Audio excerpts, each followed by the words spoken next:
Olá, amigos.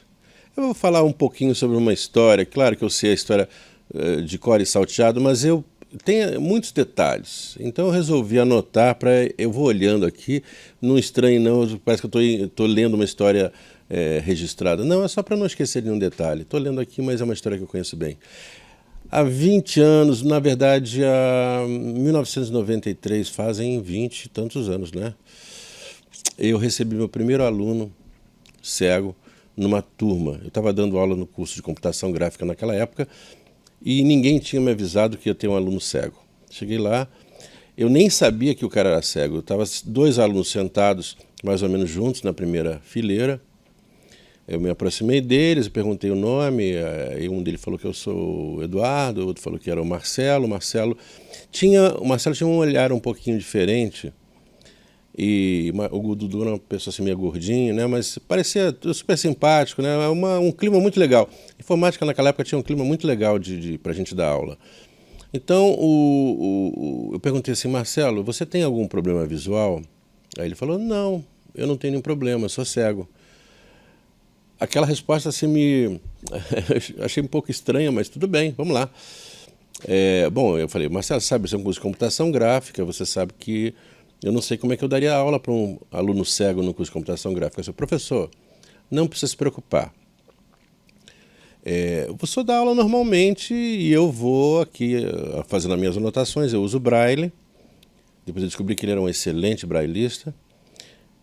Na prova eu trago uma máquina para digitar mais rápido a questão da escrita, né, para ter um tempo mais ou menos equivalente aos outros alunos. E o resto deixa comigo, professor. Só se o senhor for escrever alguma coisa no quadro, por favor, o senhor diga para mim o que o senhor está escrevendo para eu poder anotar, né? Porque eu não vou estar vendo o que está escrito no quadro. Tá bom.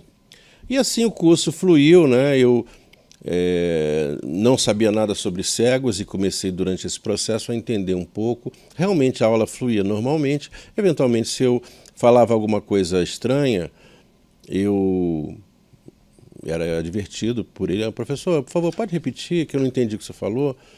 Aí eu percebia que eu tinha falado alguma coisa anotando no quadro e aquilo aparentemente tinha que ler de novo. Bom, mas não foi nada de extraordinário nessas dificuldades, não. Eu até me surpreendi como foi fácil eu dar aula para um aluno nessas condições.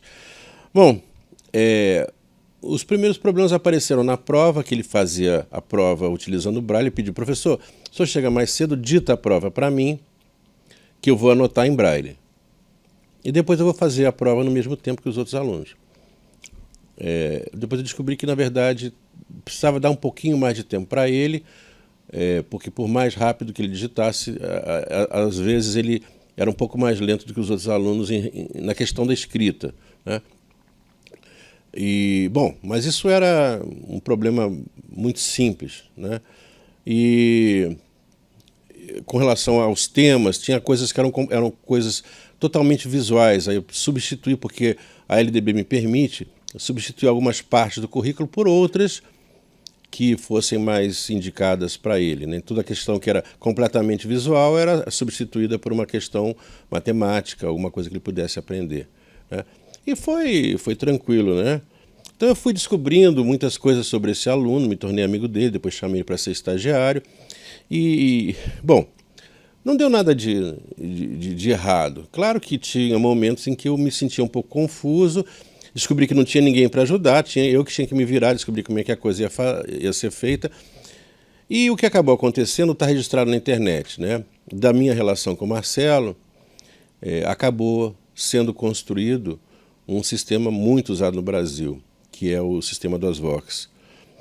Bom, isso está tudo registrado na internet, leiam lá como é que o DOSVOX foi criado, todos os detalhes da minha relação com o Marcelo, como é que o DOSVOX foi sendo construído.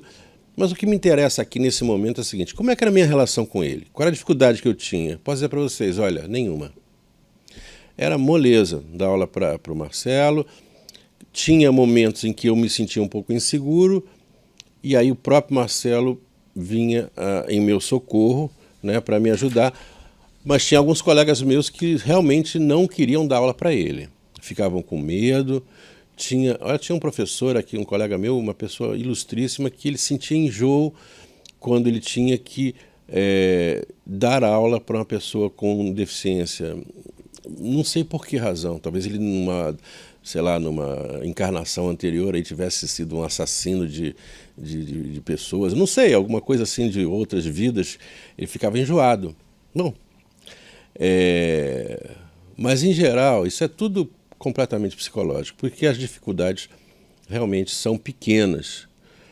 E a gente, é claro que tem que estar antenado. Primeira coisa que o Marcelo falou para mim, olha, Antônio, não precisa ficar preocupado em dizer assim, ó, olha isso aqui. Para mim, tanto faz. Você fala, olha, veja. Eu internamente sei que você não está imaginando que eu vou olhar. E se você estiver imaginando que eu vou olhar, eu vou saber e vou dizer, olha, professor, eu não vou conseguir olhar. Mas essa questão de palavras não precisa ficar medindo, não. Pode usar normalmente, esquece que eu sou cego, só lembra que eu sou cego quando for escrever no quadro. Bom, e foi assim, essa minha história com ele, uma história tranquila. Meu primeiro contato com um aluno cego, já tive vários alunos depois dele, com vários tipos de deficiência, e sempre foi tranquilo. Não quer dizer que não tenha pessoas que sejam espíritos de porco, não tenha pessoas que sejam chatas, como tudo na vida, né? Quem não teve um aluno chato, espírito de porco? Mas o Marcelo não era nem espírito de porco, nem chato. Bom, e assim acaba a história. Bom, alguém pode dizer assim, Antônio, peraí, que história mais sem pé nem cabeça. Vem cá, você está dando um curso aqui para explicar sobre as metodologias, as formas de você lidar com o cego. Você está trazendo para mim, olha só que exemplo mais sem pé nem cabeça que você acabou de me dar. Você pega um cego que está completamente treinado. Esse cego, para chegar no ensino superior, ele já veio lá do segundo grau, ele já passou por dezenas de professores, ele já sabe, ele está te ensinando. Você não tem nada que ficar... Mas olha só, eu sou professor do segundo ano do ensino fundamental. O aluno que vai chegar na minha turma não tem a característica desse tal Marcelo. Ele é um aluno que está começando a sua vida escolar.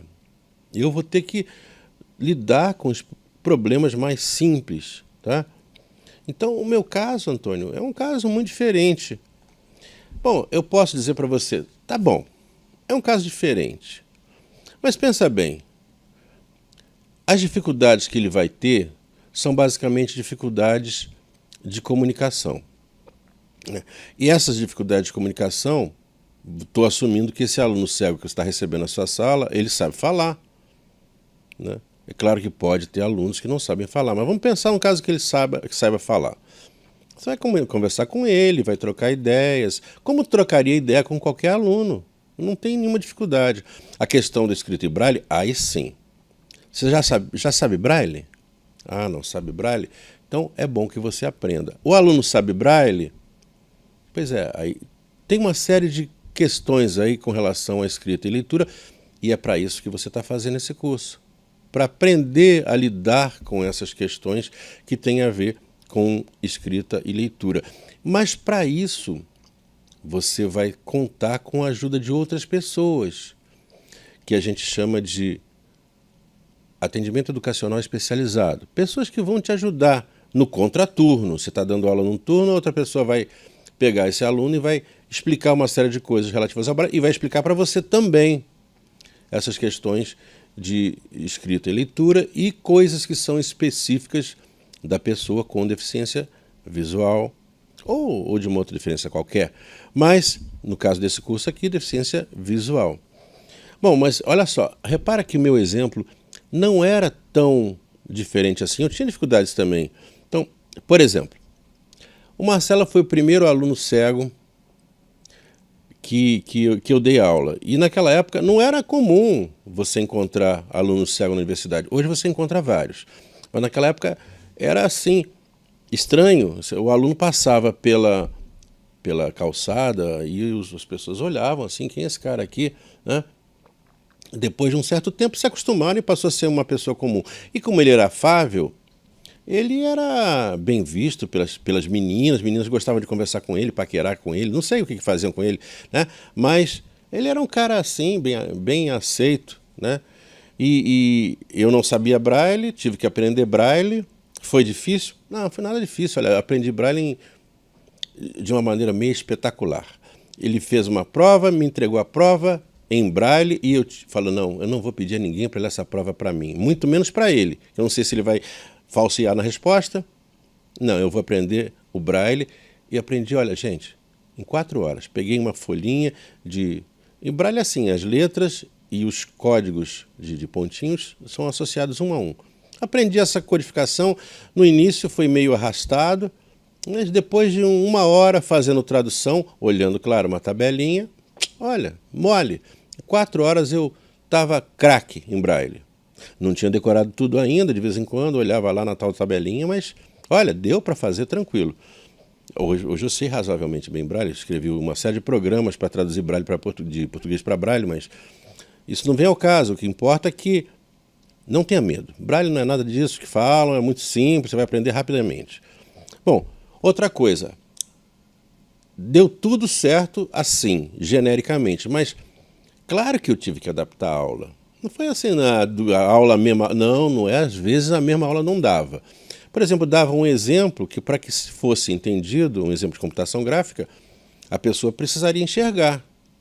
Então, eu tinha que tomar cada exemplo, antes de começar a aula, eu tinha que dar uma olhada. Bom, será que o Marcelo vai entender esse exemplo?